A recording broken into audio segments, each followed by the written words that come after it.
Notice that on many of the booths are paintings, all themed with a baseball theme of various kinds with prices on them. They're from the St. Michael's Art League, and of which my dear friend Valerie Sunderland, a proud native of this neighborhood, is part of the St. Michael's Art League. And I'm going to have Valerie say a few words. Half of whatever is made off of these paintings this evening will go directly to Sister Peggy and Mother Seton. Valerie Sunderland. Well, it was a challenge and it was fun when I told my painting friends about this evening, and would you like to paint some, do some pictures of baseball themes?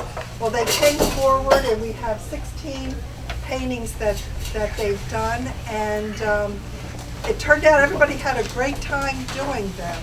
And as Raphael said, half of all of the proceeds go directly to Mother Seton, so it's really, really very nice. And there's stories, if you connected with almost every painting here, that as the evening goes on, I'd love to share with you if you find one that you're particularly interested in. So thank you. I'm so happy to be here. Valerie Sunderland. And over here at the T-shirt booth is the original of the postcard that everyone received when they came in. This was done by my son, Manuel Jacob Alvarez, a proud graduate as I am of Mount St. Joseph High School.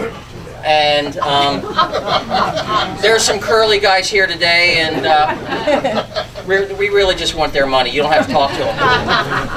And the Showalter original sketch will be a silent auction, so if you come up to get a shirt, just write down a number on a little slip of paper that Tyrone has, and we'll let folks know who got the Buck Showalter illustration. And how much are the T-shirts? The T-shirts are $22 each, and that also will be going to Mother Seton Academy.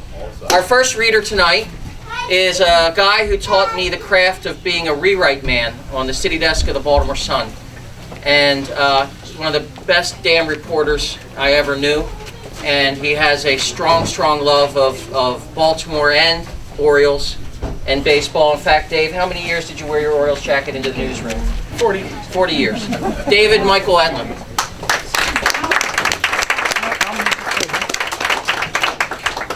Raphael called me up and said, gee, do you have any stories you could read about Mark Belanger or even baseball? I mean, he was really desperate.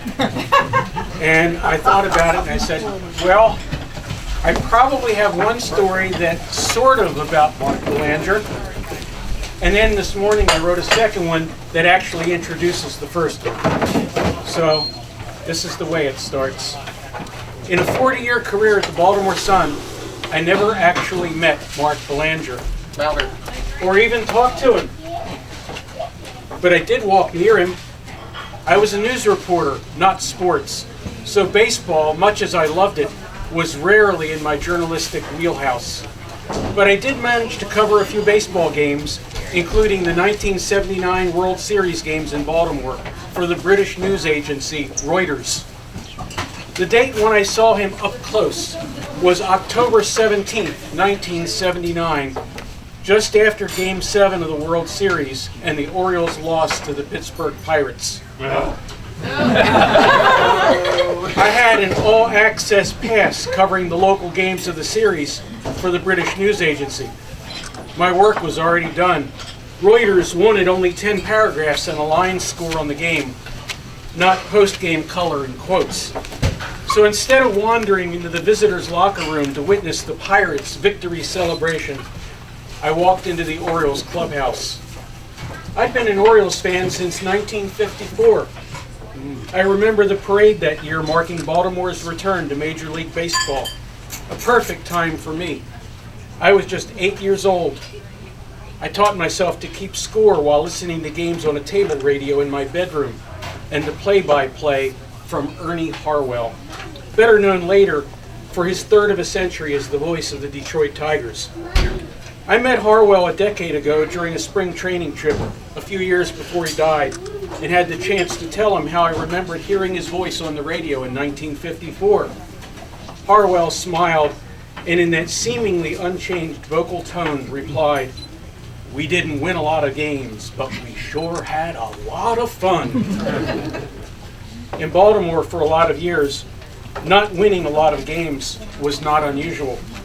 But 1979 was not one of those years. The Orioles had a regular season record of 102 wins against just 57 losses. They beat the Angels 3-1 for the American League pennant.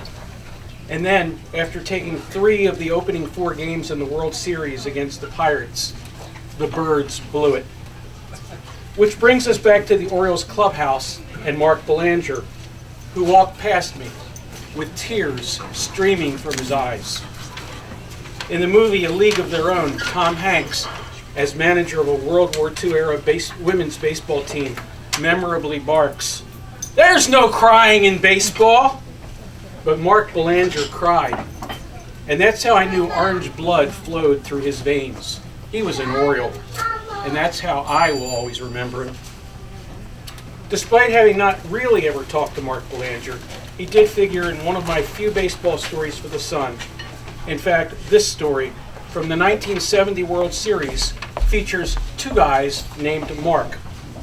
I was the local news reporter assigned to write a feature story on Game 4 against the Cincinnati Reds, and was having a hard time finding a peg to hang it on.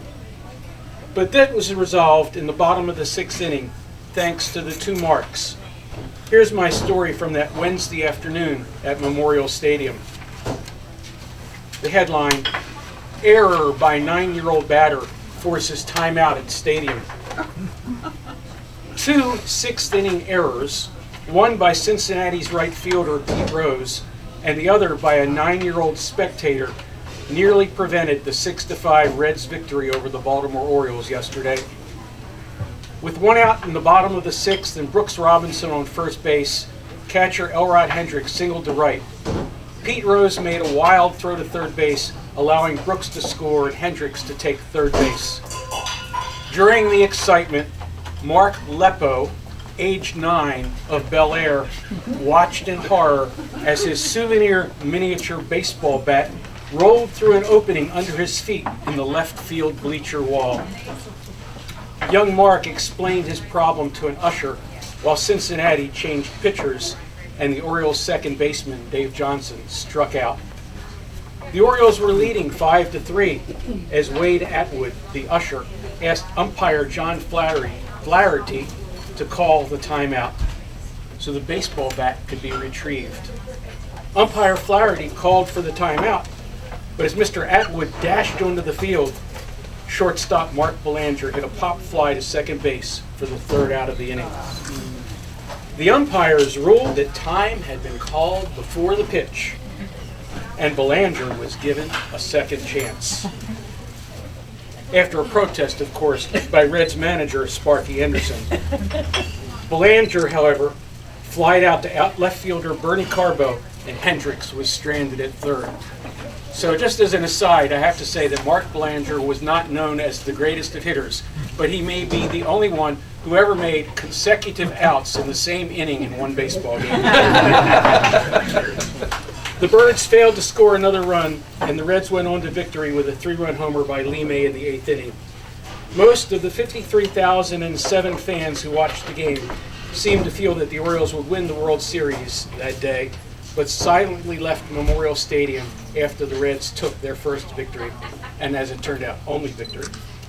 Patrolman Gordon Scott of the Northwestern District, who was among more than 100 officers on voluntary overtime duty for the game, was assigned to third base side of the stands to keep spectators off the field. "They're afraid something might happen here today," Patrolman Scott said, recalling the scene at Shea Stadium in New York last year, the year before, when fans uprooted home plate after the amazing Mets stole the World Series from the Orioles in 5 games. That something did not happen yesterday in Baltimore, but there was consolation in defeat.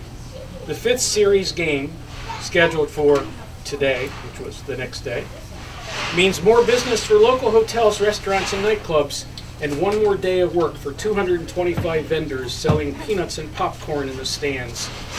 Fred Kammer, stadium concessions manager, said the previous day's crowd of 51,773 gobbled 44,000 hot dogs, 12,000 bags of peanuts, and drank 40,000 bottles of beer and 35,000 cups of soda. So I want to point out to you that while you're here, you have a lot to live up to in ordering your hot dogs.